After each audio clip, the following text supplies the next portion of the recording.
In this study, Dr. Oliver continues to describe in detail Peter's life after the pouring out of the Spirit in the upper room and his preparation for future ministry. Simon Says, Part 3. Introduction. Religious discussion may haggle on for hours, days, or even millennia, but it stops dead in its tracks with one irrefutable event, a healing miracle. Yes, there is just something irrefutable about having a fellow running wildly among the Templites, especially one who has been universally known to be crippled and unable to be lifted to the troubling waters. Enter Simon. Acts chapter 3 verses 1 through 10. Now Peter and John went up together to the temple at the hour of prayer, the 9th hour. And a certain man lame from his mother's womb was carried, whom they laid daily at the gate of the temple which is called Beautiful, to ask alms from those who enter the temple, who, seeing Peter and John about to go into the temple, asked for alms. And fixing his eyes on him, with John, Peter said, "Look at us." So he gave them his attention, expecting to receive something from them. Then Peter said, "Silver and gold I do not have, but what I do have I give you. In the name of Jesus Christ of Nazareth, rise up and walk." And he took him by the right hand and lifted him up, and immediately his feet and ankle bones received strength. So he, leaping up, stood and walked and entered the temple with them, walking, leaping, and praising God. And all the people saw him walking and praising God.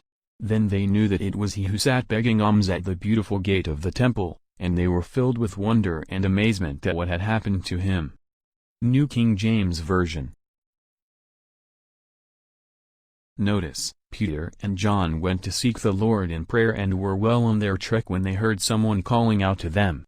Turning, they discovered the lame man was the source of the plea. First, notice the solidarity of the companions. This is the church in action, not a one-person act. Look at us. This is not an event like so many, who tossed alms and never looked at the recipient. These were holy eyes that looked into his inner man and revealed the love of God. Out of Simon's mouth came words most treasured, "In the name of Jesus of Nazareth, rise up and walk." This is the fulfillment of Isaiah chapter 40 verse 29, "He gives power to the weak and to those who have no might he increases strength." John and Peter knew this lame man's healing was going to draw out the scribes and Pharisees and temple prelates. What they could hardly imagine was the size of the crowd this event drew. Verse 7 shows the helping hand and the confidence of the lame man in receiving that assistance. There is no substitute for the personal touch. By faith, the lame man took his hand and did what he could not do before. He did not release his grip. Acts chapter 3 verse 11. Now as the lame man who was healed held on to Peter and John, all the people ran together to them in the porch which is called Solomon's, greatly amazed. New King James Version. The lame man would not let go of Peter and John, which identified the two as the source of healing. The lame man jumped and leapt, while holding Peter's hand. Imagine that scene. Notice the sequence of response the former lame man took. He leaped before he stood. Can you imagine what he was shouting? Can you imagine the thanksgiving and the praise to the Lord? We can envision the gyrations of jumping, first this way and then another, the freedom from the bondage of infirmity and the stigma of begging. What must have traversed his mind at the reality of release? God really does answer prayer. Yes, the crust of social stigma fell away with every jump. He stood. Standing upright, he remembered the mandate to show himself to the priest, so he walked into the temple with Peter and John. Peter, however, recognized the potential for the gospel to be preached in line with this flurry. And all the people saw him walking and praising God. Peter took center stage and quickly set matters straight as to the true healer. Acts chapter 3 verse 12. So when Peter saw it, he responded to the people, "Men of Israel, why do you marvel at this? Or why look so intently at us, as though by our own power or godliness we had made this man walk?" New King James Version. Then Simon grasped the moment, and the Spirit gave him utterance, for flowing through him was one of the greatest sermons ever preached, all without notes. Acts chapter 3 verses 13 through 16. The God of Abraham, Isaac, and Jacob, the God of our fathers, glorified his servant Jesus, whom you delivered up and denied in the presence of Pilate, when he was determined to let him go. But you denied the Holy One and the Just, and asked for a murderer to be granted to you, and killed the Prince of Life, whom God raised from the dead, of which we are witnesses. And his name, through faith in his name, has made this man strong, whom you see and know. Yes, the faith which comes through him has given him this perfect soundness in the presence of you all. Peter began connecting the dots between the healing and the crucifixion. He did not miss a beat in his proclamation of Jesus. Simon hurled facts of their guilt and disavowment toward his fellow Israelites. He used strong words like delivered and denied, which have alternative meanings in Greek, to drive home the point: don't deny him again. New Testament 4483, to contradict, disavow, reject, abnegate. Quickly, Simon joined the two events, and in doing so questioned what their response would be to this second chance. In other words, you missed it with Jesus before, so in light of this healing, don't miss him again. Don't rebel when I tell you this: you killed the Prince of Life and he was resurrected, and it was through faith in his name that has made this man strong. The faith which comes through him has given him this perfect soundness in the presence of you all.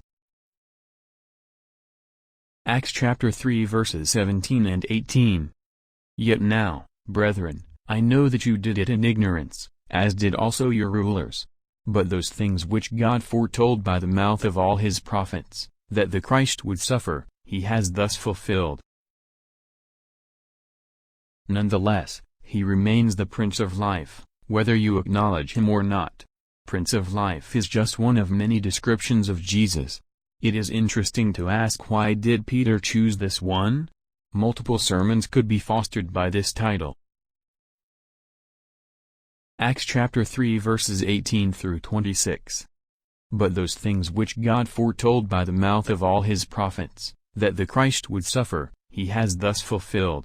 Repent therefore and be converted, that your sins may be blotted out, so that times of refreshing may come from the presence of the Lord, and that he may send Jesus Christ, who was preached to you before, whom heaven must receive until the times of restoration of all things, which God has spoken by the mouth of all his holy prophets since the world began. For Moses truly said to the fathers, the Lord your God will raise up for you a prophet like me from your brethren. Him you shall hear in all things, whatever he says to you. And it shall be that every soul who will not hear that prophet shall be utterly destroyed from among the people. Yes, and all the prophets, from Samuel and those who follow, as many as have spoken, have also foretold these days. You are sons of the prophets, and of the covenant which God made with our fathers, saying to Abraham, and in your seed all the families of the earth shall be blessed.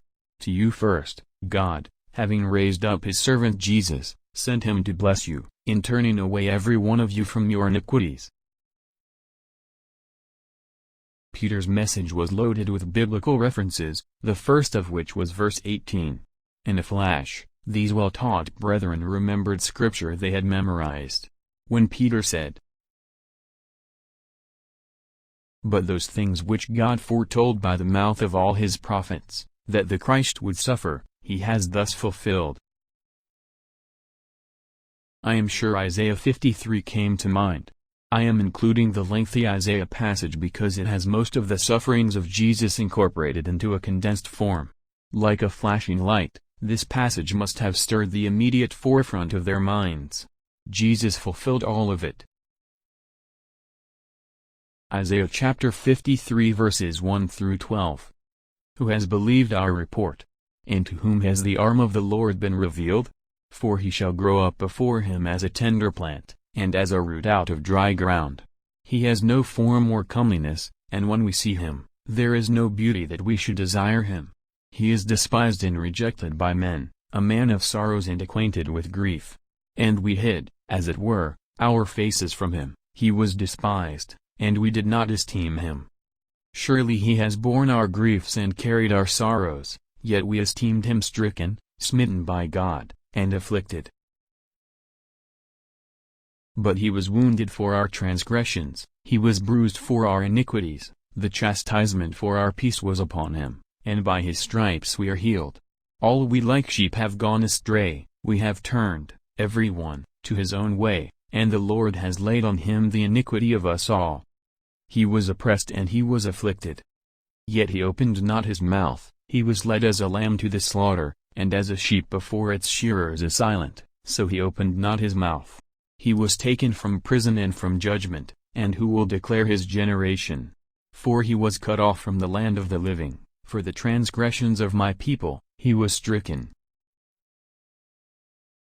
And they made his grave with the wicked, but with the rich at his death, because he had done no violence, nor was any deceit in his mouth. Yet it pleased the Lord to bruise him, he has put him to grief. When you make his soul an offering for sin, he shall see his seed, he shall prolong his days, and the pleasure of the Lord shall prosper in his hand. He shall see the labor of his soul, and be satisfied. By his knowledge my righteous servant shall justify many, for he shall bear their iniquities. Therefore I will divide him a portion with the great, and he shall divide the spoil with the strong, because he poured out his soul unto death, and he was numbered with the transgressors, and he bore the sin of many, and made intercession for the transgressors. Next, came the appeal, repent and be converted. 5,000 men of Israel did just that, they repented and were converted. This is still required of both Jew and Gentile. There are no exceptions. Peter said their conversion bore consequences, it would open the door to times of refreshing. Talk about revival. The times of refreshing was from the Lord. The dead religion of the scribes and Pharisees and rulers was changed to a new covenant. A blast of understanding fell across this multitude. But that was not all, for out in the future would come times of restoration, when the kingdom would see the restoration of all things to their perfect state in him. Every person on the temple grounds heard Peter's admonitions to repent and be converted. Since early times, the prophets spoke of Jesus, and now the mystery is solved. Be converted in order for the times of refreshing may come from the presence of the Lord, and that he might send Jesus Christ so the times of restoration may come. Times of refreshing, New Testament 403, Anabsuxis, Anapasoxis, from New Testament 404, properly, a recovery of breath, i.e., figuratively, revival. King James Version, revival. Times of restoration. New Testament, 605 Apokatastasis, Apokatastasis, from New Testament 600, reconstitution. King James Version, restitution. Notice please, that times is plural. Realize that through the ages, there have been many times of refreshing. Lord, how we stand in need of such now. Asbury might be the beginning of such a refreshing. Notice also, that the central figure of Peter's appeal is Jesus being at the forefront of restoration. God sent, heaven-bound and full of Matthew chapter 19's restitution. Matthew chapter 19 verses 27 through 29. Then Peter answered and said to him, See, we have left all and followed you. Therefore, what shall we have? So Jesus said to them, Assuredly I say to you, that in the regeneration, when the Son of Man sits on the throne of his glory, you who have followed me will also sit on 12 thrones, judging the 12 tribes of Israel. And everyone who has left houses or brothers or sisters or father or mother or wife or children or lands, for my name's sake, shall receive 100-fold, and inherits eternal life. New King James Version. Regeneration, New Testament, 3824. Polygenesia, palingenesia, from New Testament, 3825 and New Testament, 1078. Spiritual, rebirth, the state or the act, i.e., figuratively, spiritual renovation, specifically, messianic restoration. King James Version, regeneration. In other words, Simon is saying that what they are experiencing is not just the healing of a lame man, but something earth-shattering and God-saturated. Peter evoked all the prophets of the Old Testament from Samuel forward as they prophesied of this day. As far back as Moses, one sees Jesus as the super-prophet and supreme subject of worship. Acts chapter 3 verses 21-26. God has spoken by the mouth of all his holy prophets since the world began. For Moses truly said to the fathers, "The Lord your God will raise up for you a prophet like me from your brethren.